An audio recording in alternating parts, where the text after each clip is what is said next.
Welcome to session number 2. We're talking in this session about becoming a place of welcome. This is based on a lot of material that is in my book, Beyond the First Visit. And if you don't have that book, we do have quite a few copies available down at the book table right by the sanctuary if you would like to obtain that book. And so this morning we're going to talk just a little bit about becoming a welcoming church. When visitors come to the church, how can we do a better job of welcoming them? To begin this, I'd like to just ask you to look at the screen and tell me briefly what you see up there. A lot of white space. A lot of white space. What else do you see? A dot. Absolutely. Well, you're smarter than most groups I am with, because most people say they see a dot, but they don't say they see the white space. They see the dot up there. But there's a lot of white space around that. And this is just a way to illustrate the fact that I know that you've probably been thinking for years about how to welcome people to church and how to become a place of welcome when guests come. And so some of the things I'm going to share with you may not be new, but for some of you, some of the things might be new. We're going to look at the dot, but we're also going to maybe look at some of the white space around there, some of the new ideas also. So the first thing we want to do is we want to prepare for company. And when we think about preparing for company, we need to realize that all churches believe they are friendly. Is that not right? All churches believe they're friendly. I've been traveling now as a consultant speaker for about 30 years with churches. And it doesn't matter whether I'm in a small church or a large church or a mega church. It doesn't matter if I'm in a church that is declining or a church that's plateaued or a church that's growing. It doesn't matter if I'm in a church that's in a city, an urban area, a rural area. If I ask people in a church to tell me what's good about their church, somebody from every church will say, Gary, we're a friendly church. It's very common for people to kind of perceive themselves as being a friendly church. However, here's the rule. As we look at the research, what we find is that people who come to a church and they stay in a church, they do say that the friendliness is very important. So here's a question that we asked in a recent survey of people who had only been in a church for 2 years. We asked lots of questions, but one of the questions was the friendliness of the church a major factor in your attending this church? And notice what we show there. 82% of the people said absolutely the friendliness of the church was important. So the fact that we can identify our church as a friendly church is an important factor for us. However, as you'll notice in the notes, a common rule is that if guests to our church don't think we're friendly, we really are not. And you know that often happens. We are inside the church. We have friends in the church. People know us. We know them. If we're in the hospital, they come to visit us. If we have needs, we can call people in the church and they will help us with our needs. And so when we're part of a church and we're internally connected in the church, we're looking at friendliness kind of from the inside out, and we see the church as a friendly place. But what happens is when guests come, they don't know people. People don't know them. They don't communicate their needs directly, and we in the church, we don't know what their needs are, so we don't respond. And so they're looking at the idea of friendliness from the outside in, and a lot of times they just don't see the church as being as friendly as we think the church is. So this common rule that I've written down here is very important for us to realize. If guests to our church don't think we're friendly, then we really are not friendly, even though we think that we are.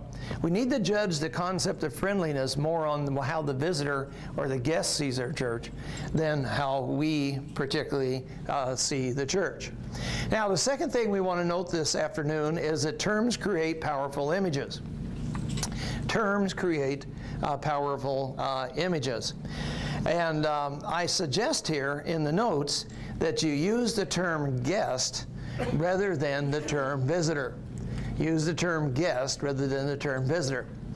Let's imagine, just as an illustration, let's imagine that today we talk a little bit after the conference, and I say to you, hey, if you're ever out in California, why don't you call me up and come by for a visit? And you take me at my word. And so maybe 3 or 4 weeks from now, you're in California and you figure out where I live. And one day I'm sitting at home and all of a sudden I hear this knock at the door and my wife says to me, who is it? And I'll say, I don't know. But I go to the door and you're there. And I open the door and I say hello, and you say, hi, Gary, it's me, Fred, and my wife, Ethel. And we're here, and you said to come by and visit you. And I look at you, and I say, well, you look a little familiar. Why don't you come in? And so you come in, I shut the door, and I show you over to a nice seat, and I go into the kitchen. And my wife looks at me, and she says, who is it? And I say, I don't know. And she says, well, what do we do? I say, well, fix something up. So she tries to make up a nice little snack or something like that, because we're friendly people. We want to, serve you and everything. And we come out and we sit down and we have a nice little conversation. And after a while, my grandmother's words come back to me. My grandmother lived during the Great Depression here in the United States. And my grandmother, when people would come over to our house and they would stay too long, I don't know if you've ever had that happen where, friends or somebody will come over to the house, and after a while you're thinking, they've kind of stayed too long. My grandmother would say, in the Great Depression, Gary, we would say, when people would come over and they'd stay too long, we'd say, good friends, good talk, good night. And that's what my wife and I would be thinking. We would be there with you, and we would be talking, we would be friendly, and in our minds we would be thinking, well, good friends, good talk, good night. When are these people going to leave? And pretty soon you would probably feel a little uncomfortable yourself, and you would stand up and say, well, it's time for us to go.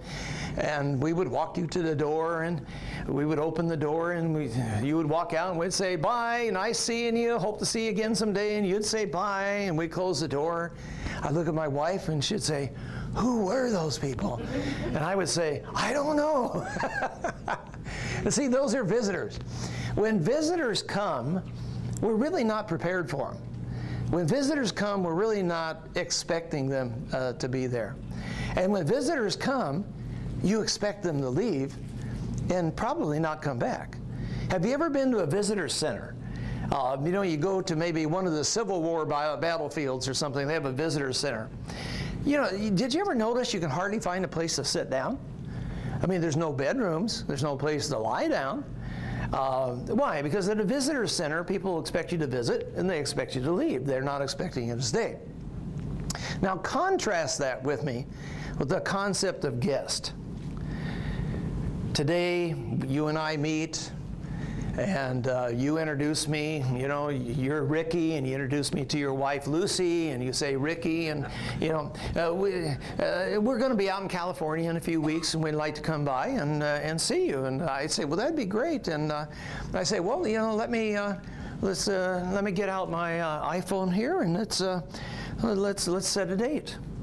And I put down a date, and I say, we've got 2 extra bedrooms upstairs, and they're empty, the kids are gone, and why don't you and your wife come and spend the night with us?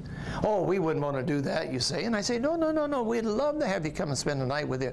And eventually I talk you into that, and I have a date, and I have a time, and what happens, of course, is that my wife and I are expecting you to come.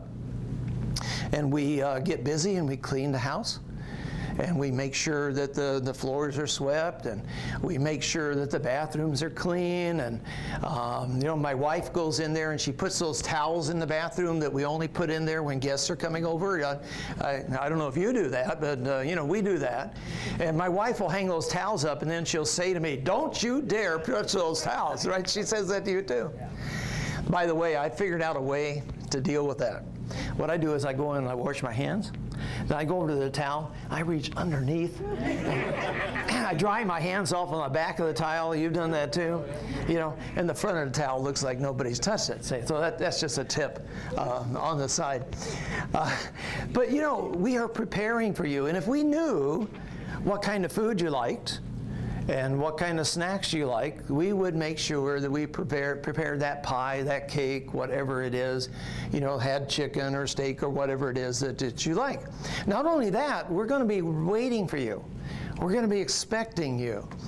And so we'll be looking out the front door, and all of a sudden my wife will say to me, "Oh, Gary, they're here." And I'll go over and I'll open the door and I'll walk out to the curb and I'll say, "Ricky, Lucy, how are you doing? Good to see you. Hey, let me carry your bags." And we take the bags in, we carry them upstairs to the room. And by the way, what do we call that room? The guest room. The guest room. And we would have a nice conversation, and the next day as you were leaving, we'd help you carry the bags out, and we'd walk out to the curb, and we'd say, "Ricky and Lucy, that was a lot of fun. Maybe we can do it again someday. Please come back and see us." And, a whole different scenario than a visitor. Because with a guest, I'm expecting the guest to come. I want the guest to come. I want the guest to stay. I'm preparing for the guest. So, this is just a little bit of semantics, but I have found over the years that it's very helpful if we begin to help our people just eliminate this term visitor from our vocabulary and then start using the word guest. It begins to create a different expectation, a different attitude. We treat these people as guests, not visitors. We want them to stay, not leave, those sorts of things. And, it's just a minor thing, but it helps begin to change the image of how we're looking at the new people who come to the church.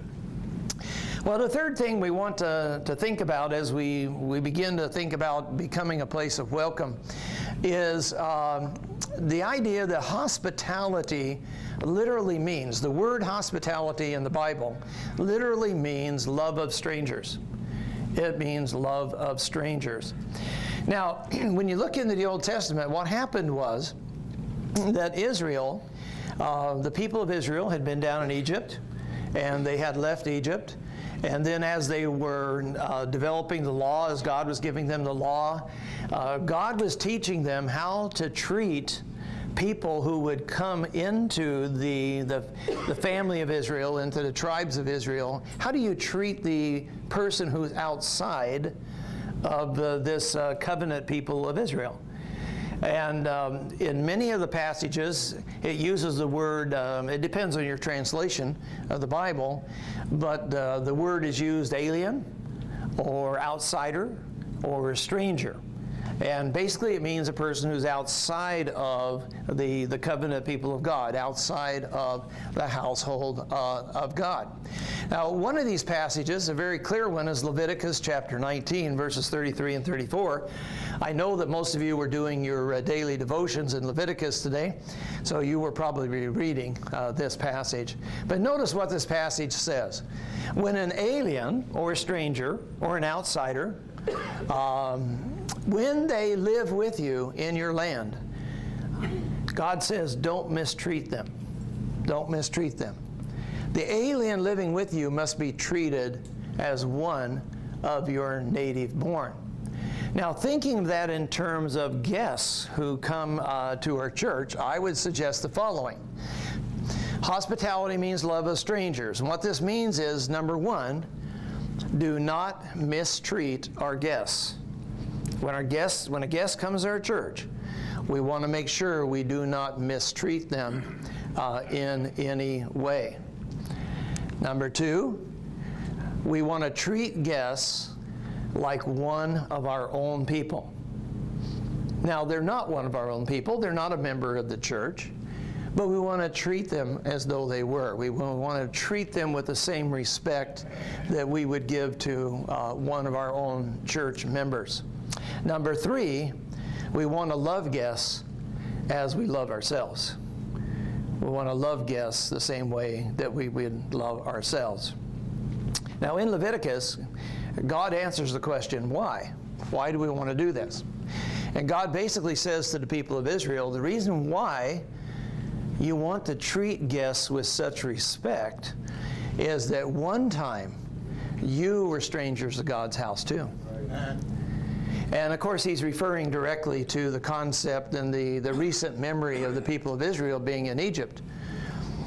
The people of Israel, Jacob and his family, all 70 of them moved down into Egypt. And in the beginning, they were treated pretty nicely.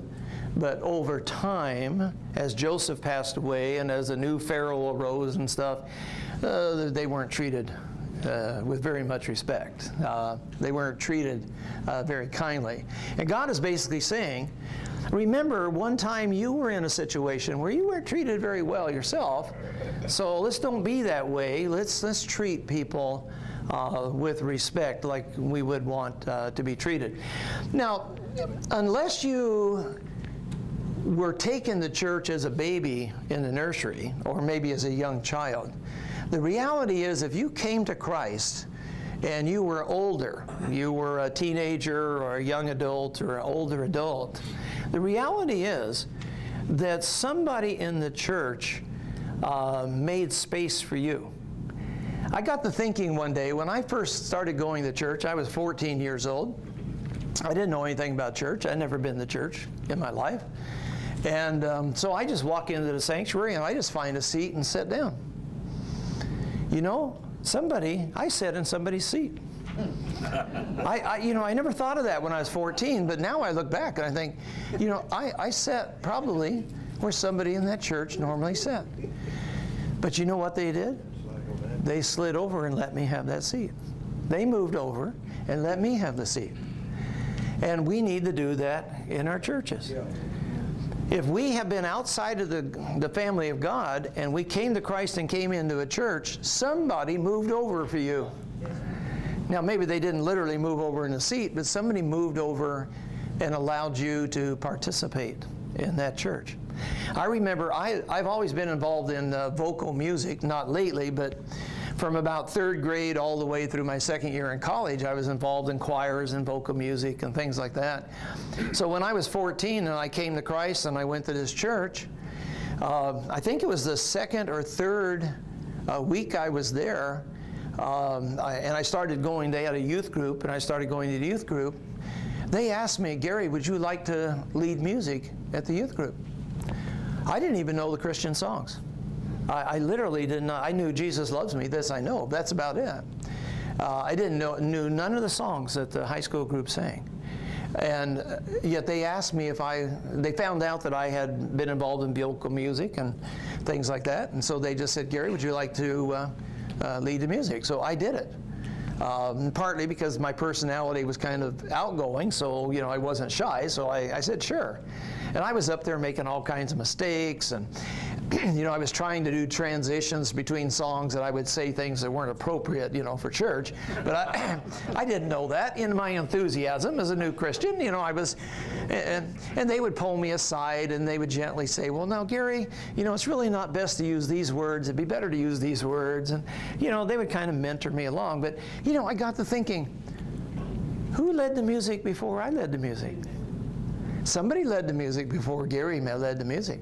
So that means that somebody in that youth group stepped aside and let Gary lead the music. See, they moved over and let me in.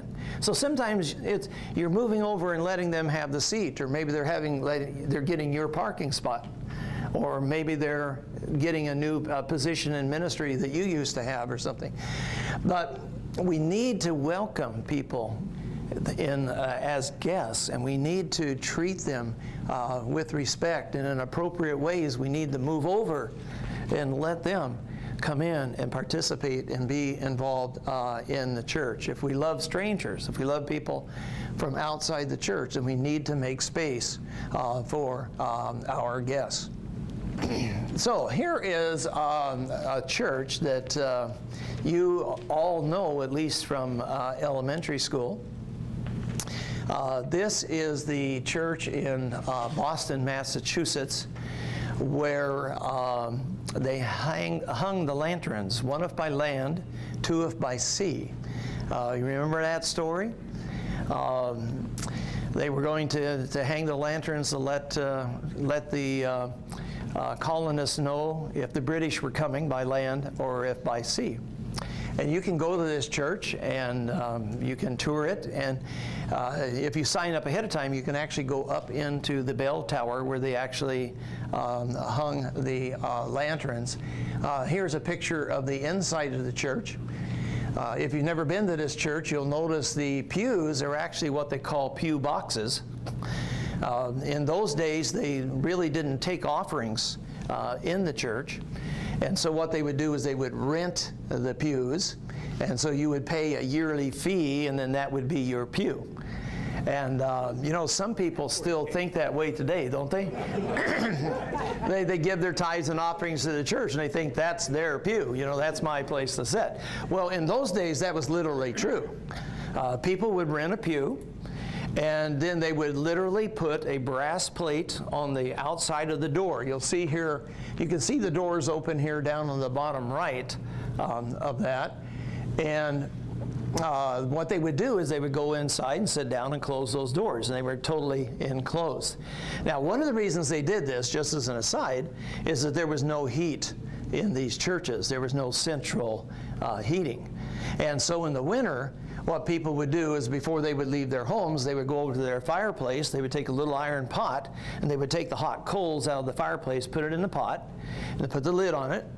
And then they would go out, and if they were in like a buggy or carriage or something, they would set that down, they would get in, they would take a blanket and throw it over their legs and over the pot. And then the heat in that pot would keep their legs warm while they were riding the buggy over the church. And then when they went in the church, they would take that pot, they would take it inside and set it down inside their pew box.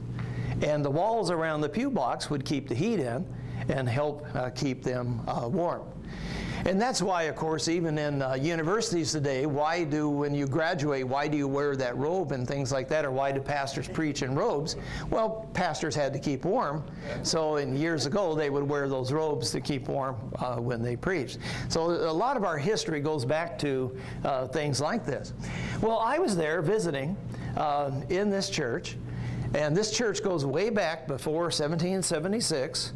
And I was walking through there, and you can see, it's a little bit hard, but there are brass plates on the ends of the pew boxes. Now, this is still a church that they have services there every Sunday. There's the inside, what it looks like, how they would sit in there. Notice there's no padded pews. But in the very back, the very last pew, can any of you read what that sign says? For strangers. I was stunned. I have to tell you, I was absolutely stunned because I was walking through there looking at this, and here is this church that goes way back before the American Revolution, and they had a special pew that was reserved for the visitors, for the guests. Only they said for the strangers. The biblical passage right out of the Old Testament. They were ready for people who were from outside the church. They had a place for them. This is nothing new. You know, churches historically have always wrestled with this issue. How do you welcome the stranger? How do you welcome the newcomer? And if you go to this church, you'll see this, that it's there. Yeah, you had a question? Yeah, what's the rest? It says and something. And wardens. And wardens. And wardens, yeah. For strangers and wardens. Right. Yep. So, the question we are facing today and talking back about is how can we guesterize our church? Now, guesterize is not a word that's in the dictionary. I made it up. And I've given you the definition there on your notes. Guesterize your church. Guesterize means to make a church more responsive to its guests and better able to attract new ones. Synonyms might be words like service, or care, or love, or acceptance. So how can we begin to guesterize our church? Well, one of the things we want to do is we want to give our churches the best attitude, the best attitude. And one of the ways to give them the best attitude has to do with building up the spirit of our people, beginning to teach our people about the importance of welcoming guests, making guests feel comfortable, making sure that, when we meet people in the church, that we speak to them, we don't just ignore them. It's just kind of the basic beginnings of how do we just be friendly to people when they come. As a church consultant, I often go to churches, and what I will do is I'll arrive early in the morning, and I'll sit out in the parking lot, and I'll watch people come and go as they come to the church. And then eventually I'll get out of the car and I'll kind of walk up to the church.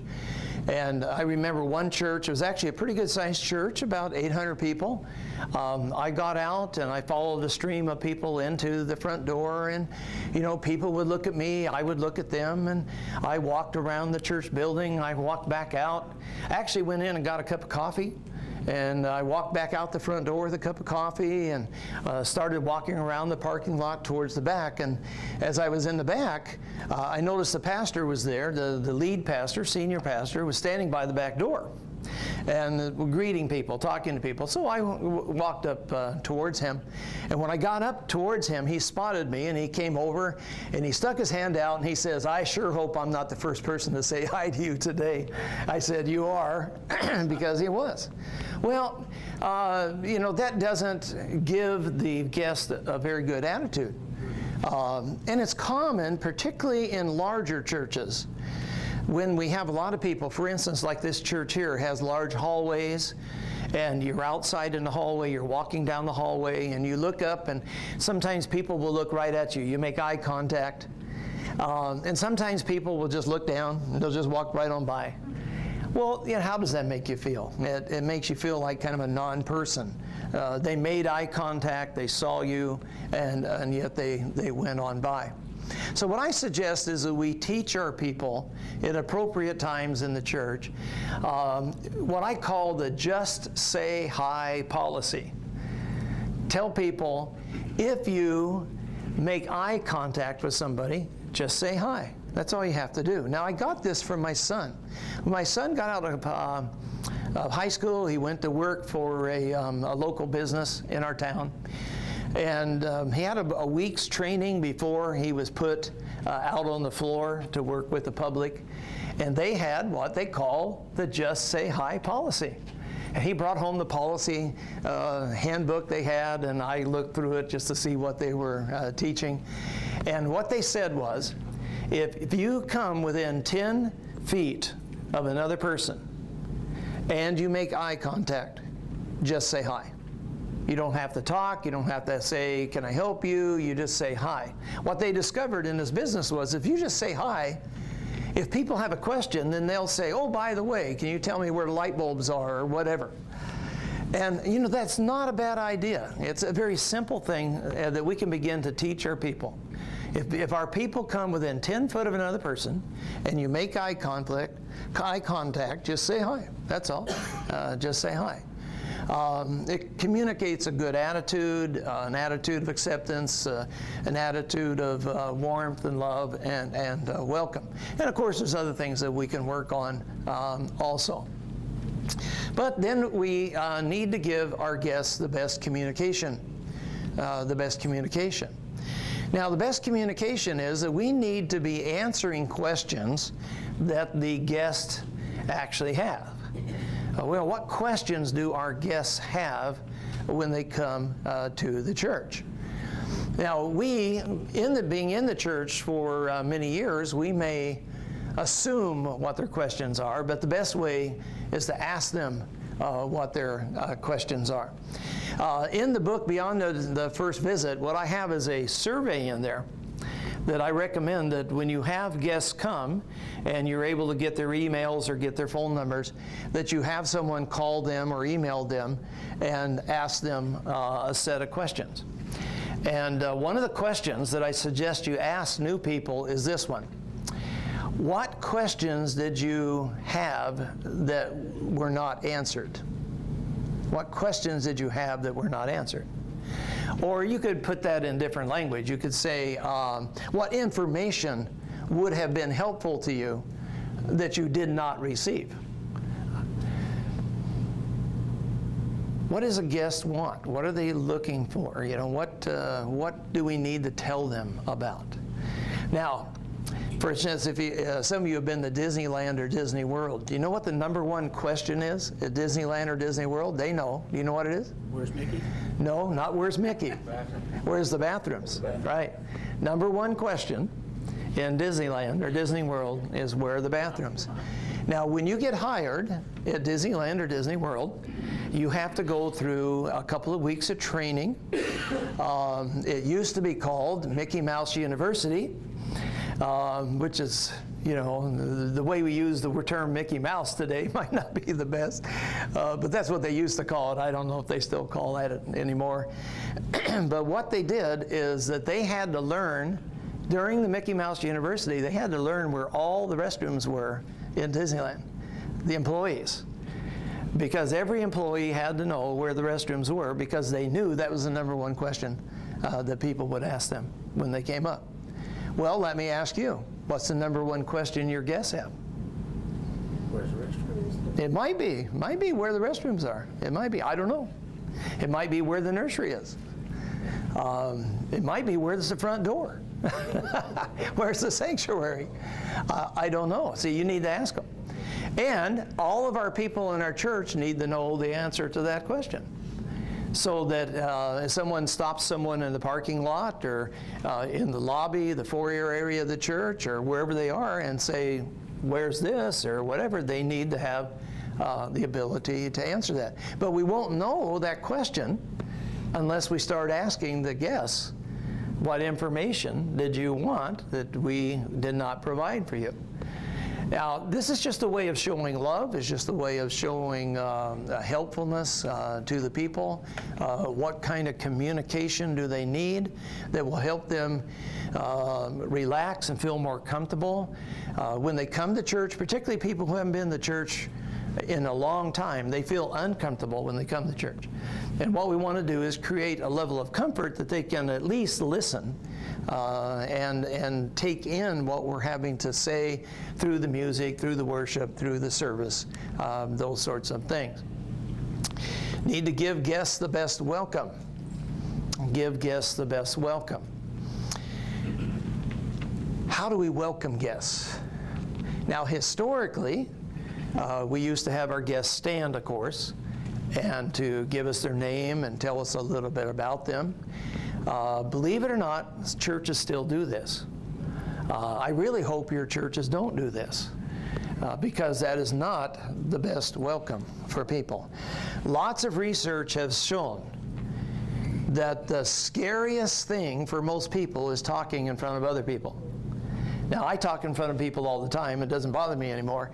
But for most people in our churches, to stand up in front of people that they don't know and talk is very, very frightening. It actually ranks higher than going to the dentist as a fear factor. Now, me, I would rather speak to you than go to the dentist. But for most people, they'd rather go to the dentist than they would speak. So to take absolute strangers and to ask them to stand before a group of people they don't know and to communicate is a very frightening thing for them. And most of our churches, I think, today have moved away from doing that because that makes the guests feel so uncomfortable in that type of situation. But then we have to ask ourselves, how do we welcome guests? What guests want today pretty much is they want a bit of anonymity. That is, they want to be somewhat anonymous, but they don't want to be ignored. So they want to be recognized, but not pointed out. So how do you do that? What most churches do, frankly, is have a nice welcome from the pulpit. where the pastor or someone gets up and says, "Good morning, welcome to First Church. It's good to have you here. If you're a guest today, we just want to give you a welcome and thank you for visiting." And that's about it. And now sometimes, and I think it's a good idea, you ask them to fill out some sort of a registration card, but you do it in a very friendly, non-threatening way, in no way having them point themselves out in front of the large group. Now, there's other ways to have them point themselves out, but not in front of the large group. I do think it's important that in the welcome that we ask them to fill out a registration card or a tear-off sheet on the bulletin or program. Both of those processes work a lot better than the old book. We used to sometimes have a book, then we'd ask people to sign the book. That's really not working anywhere in the United States anymore.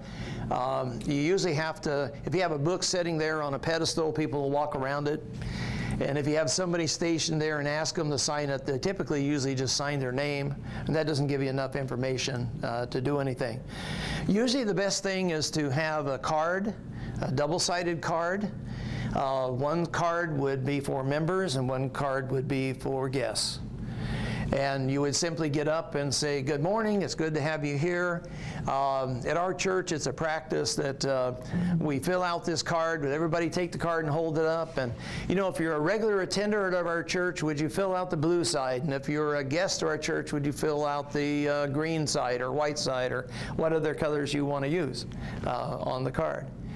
And when the guests look around, they see the members filling out the card, then they are encouraged to fill it out. So you have to encourage your own people to fill out the card every week. Now, you don't need their address every week. So at an appropriate time, coach your own people at the church, your regular attenders, to simply take the card, put their name on it, and then put down a prayer request, or, you know, just say, "Go get them, Pastor," or something like that, you know, whatever they want to say.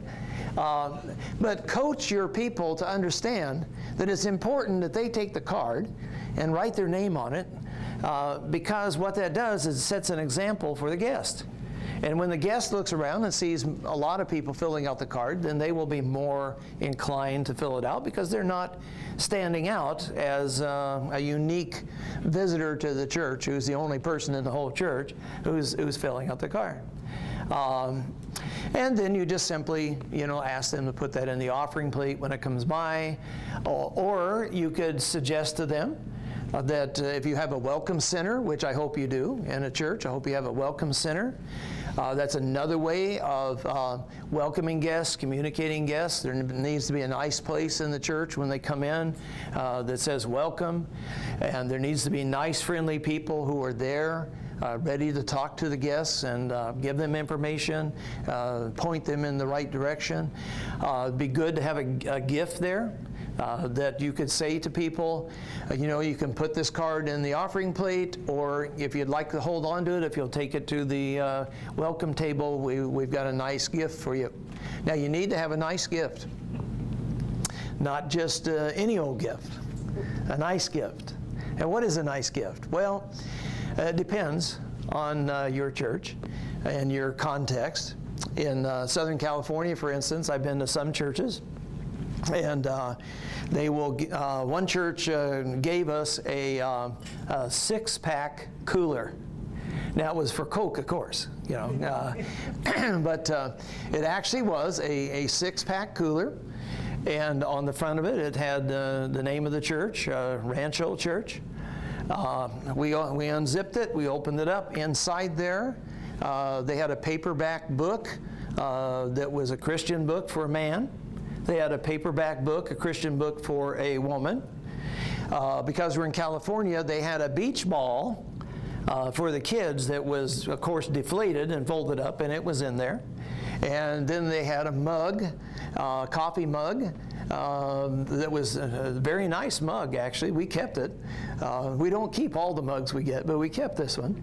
And inside it, they had some cellophane wrapped candy kisses and things like that. And they obviously had some crafty ladies in the church because they had tied it up with beautiful ribbon and all this, and in a really nice that little cooler.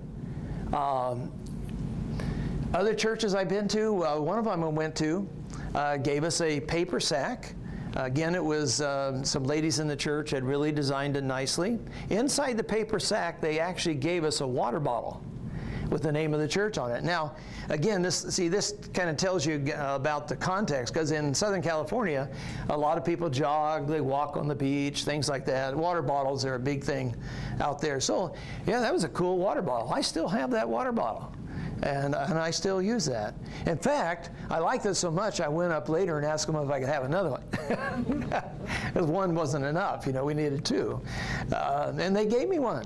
They gave me one, which they should have done. That's the right thing to do, see? Treat your guests with respect. Why not give them a water bottle? Who cares, It made me feel good, made me feel positive about the church. And they had some other things in there. So normally what you need to have is you need to put together kind of a welcome bag. You need to have some ladies in the church who can really make it up really nicely. You need to make sure that there's something in there for a man, something for a woman, something for a child, some sort of candy, granola bars, something like that. In our day and age, it should be pre-packaged, wrapped at the factory goodies, not home-baked. Because people in our society are unsure of home-baked goods. What's in it? Who made it? People, have different allergies and things like that, and you never know what people cook with. And I know the cooks in your church are wonderful cooks, but in our culture, people are a little bit afraid of food that's donated to them that's not prepackaged food. So you're better off going to a nice candy store. What I recommend is that you get something that fits your location. So you would want to find, what is the candy, or what is the coffee, or what is something that is identifiable with your town, your city, your cultural context that would make sense. So maybe a water bottle wouldn't be what you should be giving out, but you give them a nice bag, a gift bag. Now, where do you get the money for that? You budget it. You budget it. Your church should budget 5% of its entire budget for outreach, evangelism, assimilation in your own community. Now, most of us budget at least 10% for foreign missions. But how many of us budget something for evangelism in our own community or assimilation in our own community? Most churches don't. Most churches' budgets I've looked at, they budget less than 0.5% for outreach, evangelism, and assimilation of newcomers in their own church. Well, it doesn't take rocket science to know why they struggle with it. They're not investing in it. So what you do is you take 5% of your budget. So if your budget's $100,000 a year, you're talking about $5,000 that you're going to budget for evangelism, outreach, and assimilation. And you use that money to buy the books, to buy the candy, to put these little packets together. Now, most of these gift boxes or gift bags for most churches probably are less than $5 a piece. Because even if you buy a couple of paperback books and some candy, if you buy them at the right places and things like that, you can get discounts and things, and you can do a reasonable, nice-looking gift bag at a reasonable cost. But again, it's not really a cost, it's a value, it's an investment in the new person to make them feel comfortable about your church. Now, inside that, of course, put information about your church. If you have a DVD or CD of a sermon or music, put that in there from your church. Brochures and things, make sure that's always in there. What I found to be really negative is when I get a gift bag and the only thing in there is a mug from the church and all this literature. That really comes across negative, because it doesn't seem like a gift bag. It just seems like they've given me a bag of literature, is what it feels like. So I would say go light on the literature and heavier on the gifts, and at least at the beginning. It is a very good way to help them. Now, I thought that you might find it interesting to look at some of the churches I've been at and to see how the communication and the welcome here looks to a visitor, because you are all visitors and guests to this church today. And what is the first thing you notice about this church? What's that? It's a warehouse. That's right. It looks like a warehouse. A lot of churches do meet in warehouses, and they do fine. But what is missing here? Signage. There's absolutely no sign at this church. This is a Pentecostal church, actually in Louisiana, and I was just there about 2 years ago. And I walked up to drove into the parking lot and parked and got out. And there's absolutely no signs telling you where to go in, where the sanctuary is, where the educational building is, where the nursery is. There's absolutely not a sign. Here's the other side of the church. It actually looks less like a warehouse there, right? But notice again, not a single sign in that church. Now, the people who go there, they don't need a sign, right? They know where the sanctuary is. They know where the nursery is. They know where the front door is. They know the right entrance. Does that look like the front door to you? It's not. The front door is there. That's the front door. But the entrance that they made look more like a front door is this one, because this actually faces the street, but that is not the front door. That's kind of a side door entrance to the church. Now you can imagine these people. This is actually a growing church. It was planted from scratch. Started by just a small core group of people, and in 8 years it's grown to about 900 people on 10 acres of land. So they've got a great future here. They've got a great potential, but they're really doing nothing to make guests feel comfortable. They're not communicating very well. Now here's a Presbyterian church, and this is the front door, but do you notice again what's missing? No sign. No sign that says sanctuary, nothing at this church. And this is a church of about, probably 400 or 500 people. Largest Presbyterian church it's in New England. It's in Connecticut, I believe, and it's one of the largest Presbyterian churches in Connecticut, but very little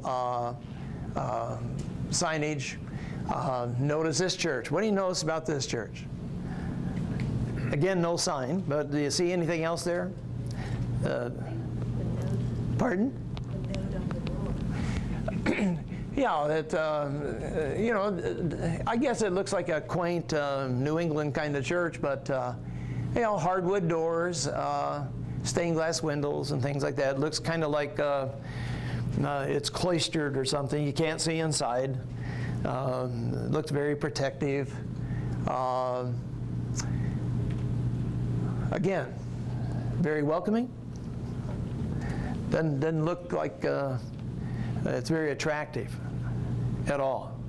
The sidewalk is pretty well deteriorated at that church. It's not a very warm welcome. I'm sure ladies, at least traditionally, who wore high heels and stuff, probably had a difficult time on that sidewalk. It's a little hard for you to see that in the picture. But I'm just suggesting these to you because, how does the guest look at our church? We look at it, we're there, we're familiar with the church, we're comfortable with the church.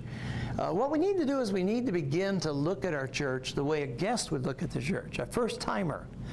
And down at the book table, there's a DVD that I made. It's about 50 minutes long. And the DVD is called What Visitors See. And what it is, it's a tool that you could use with your welcoming team, your greeters, ushers, people who help with parking cars. You use it with them. It takes you through the various things that visitors see, and it's made so you can watch one of them and then stop and discuss it, and then watch the second one and stop and discuss it. And what I suggest is that you use that and help your people walk through what visitors see when they come to church. Then take them outside. Take them about a block away from the church and walk back to the church and discuss the 10 things that I discuss on the video. Discuss those 10 things about your own church from the viewpoint of a guest. Very eye-opening to people oftentimes in the church. Now here's the church. This is up in Seattle. This is a little bit darker color because I took it with my iPhone on the inside. But this is a nice welcome area. You come inside and they have tables and chairs and things of that nature where people can sit. This is right by the lobby. When you come in the church's lobby, then they have this area right there. They have a fireplace with a nice coffee table and chairs sitting around this. This is a trend that's happening in churches today. What they're doing is that they're creating spaces of community in the church. They are taking like a corner, and they're creating in that corner a living room feel in the church. So they'll have table lamps, or they'll have lamps on a stand, and they'll have nice, comfortable chairs. Now, in this church that we're in today, you've seen some of that down by the sanctuary area. They've got some nice, comfortable living room type chairs, round coffee tables, and things like that. This is a real trend wherever I go now.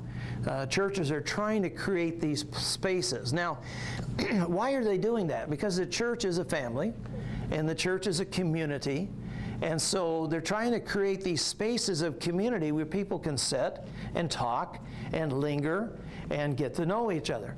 And many churches will have one space, but what churches are trying to do is to create multiple spaces all over the building. And particularly the larger a church is, the more spaces that you need. And if you have weather that isn't conducive to people standing outside and talking, then you have to create this space inside the building. So when you're in a climate that's very cold or maybe very humid, you don't want people to be out and have to hurry to their car, because then they don't stand around and communicate. So what you have to do is you have to create these community spaces within the church building. Now, this may mean in some churches doing a little bit of remodeling to allow for the space to have places for people to sit and to commune together.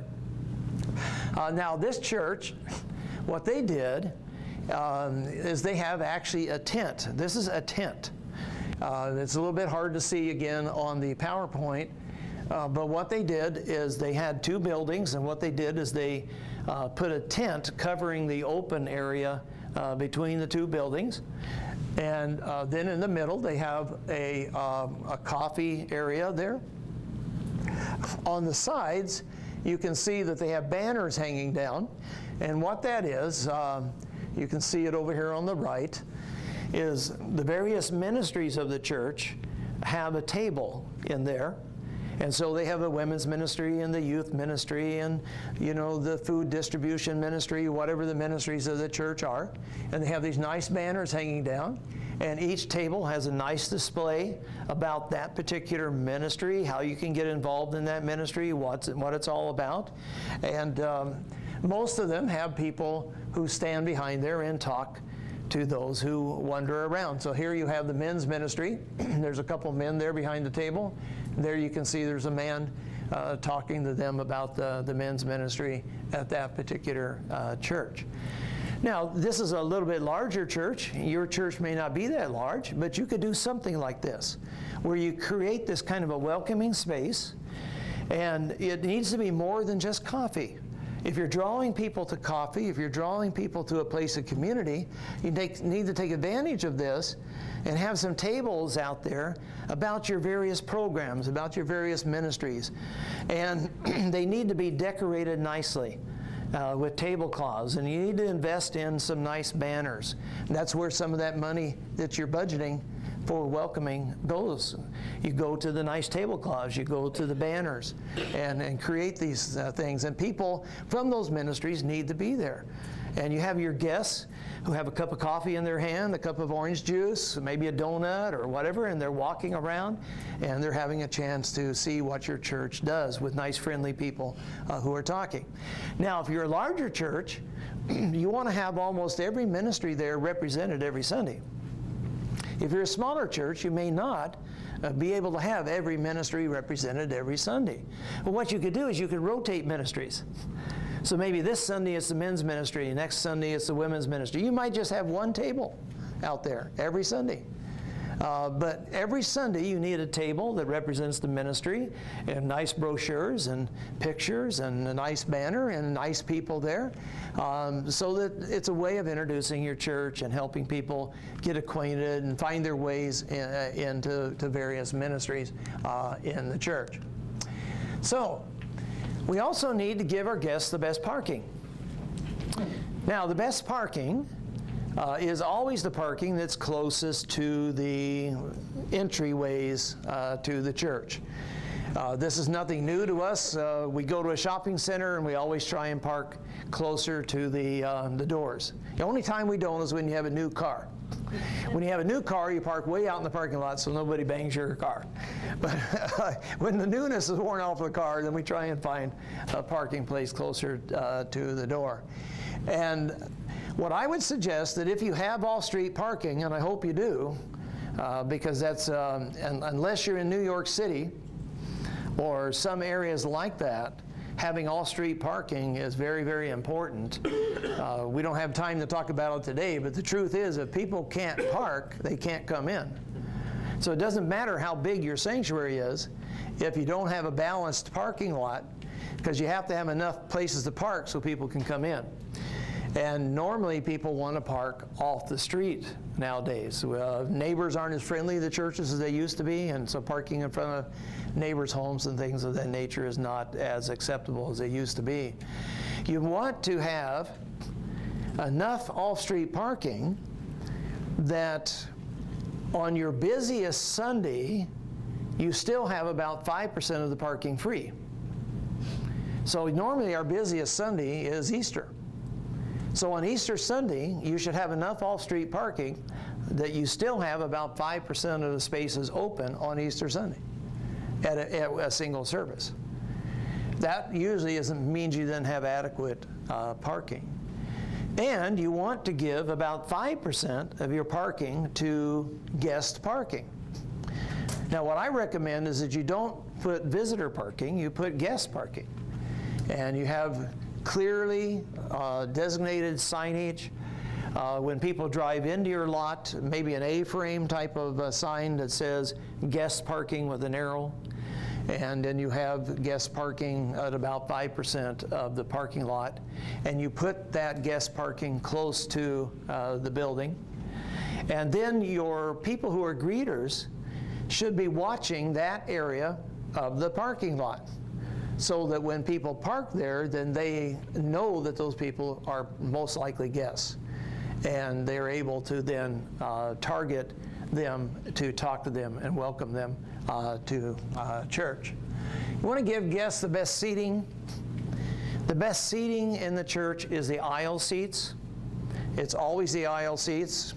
Sometimes we think it's the back seats. No, it's not the front seats, it's the aisle seats. If you fly on airplanes much like I do, you'll find right away that the most popular seat is the aisle seat. And then the next most popular seat is the window seat. And the seat that nobody wants is the middle seat. And that is true in churches too. For instance, in church planting, sometimes a church plant will start in a movie theater. And I don't know how long it's been since you've been in a movie theater, but movie theaters are very common.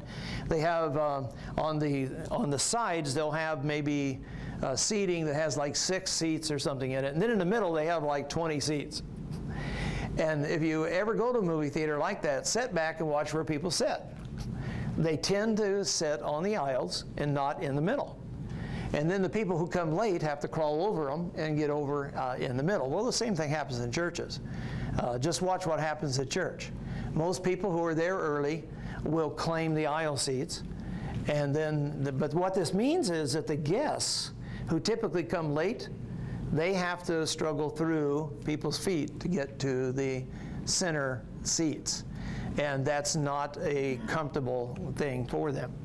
So it's best, if you can, to, again, coach your people to sit in the middle of the aisles and leave the aisle, not the middle of the aisle, but the middle of the seating, and then allow for the aisle seats to be given over to the guests. And then you want to give guests the best time. The best time. The best time is the first 5 to 10 minutes after the worship service is over.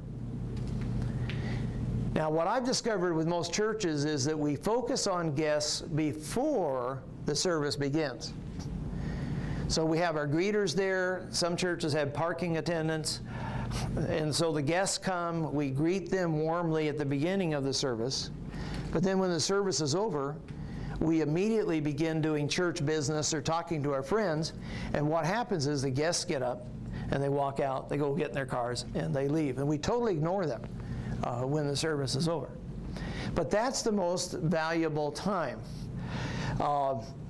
Some research has found that genuine non-Christian guests to a church realize that the welcome on the front end is prepackaged. They know that. It's like when you go to Walmart and there's a greeter. We know that they're paid to do that. And people are smart today. They come to church and they see all this greeting mechanism that's out there. And they know, that we're doing that intentionally, and it's a good thing to do. There's nothing wrong with doing it. But the research has found that what impresses them the most is when people talk to them after the worship service is over, because they don't sense that that's pre-programmed like they do at the front end. So what I'm suggesting is that you teach your people what I call the 5-minute rule, but some churches call it the 3-minute rule. You can call it whatever you want. But you coach your people that the first 3 to 5 minutes after the worship service is over belongs to the guest. And you coach your people that wherever they're seated in the auditorium, what they do is they look around and see if there's somebody there they have not met. And then when the worship service is over, what they're to do is to go to that person and say, "Hi, my name is Gary. I don't think we've met." Now, the language you use is very important, particularly in a larger church. If you go up to somebody and say, "Hi, you must be new here," well, what if it's a larger church and they've been coming for 6 weeks? Well, then they say, whoa, I'm not new. I've been here for a long time. So that's not really the best way to do it. The best way to do it is just simply say, "Hi, my name is Gary, my name is Ricky, my name is Lucy. I don't believe we met." And you probably haven't met them. If you look around and you don't recognize them, you probably haven't met them. And they'll say, "Oh, that's, my name is so-and-so." And you just, stand there and have a minute conversation. And then go on and greet your friends or greet those people who you need to work with in terms of doing church business. That tends to be more effective for helping guests stay and feel as though this church was a very warm experience. Added to that, if you can encourage your people to say, "Would you like a cup of coffee?" and take them to the coffee place where you have your tables representing the ministries of the church. And if you can then introduce them to some other people in the church, that even increases the impact. Well, that's just a little bit of thinking about how we could become a more welcoming church. Again, if you're interested in more information on that, get the book down at the book table, Beyond the First Visit. A lot of information there. God bless you. Good to be with you. Have a good day.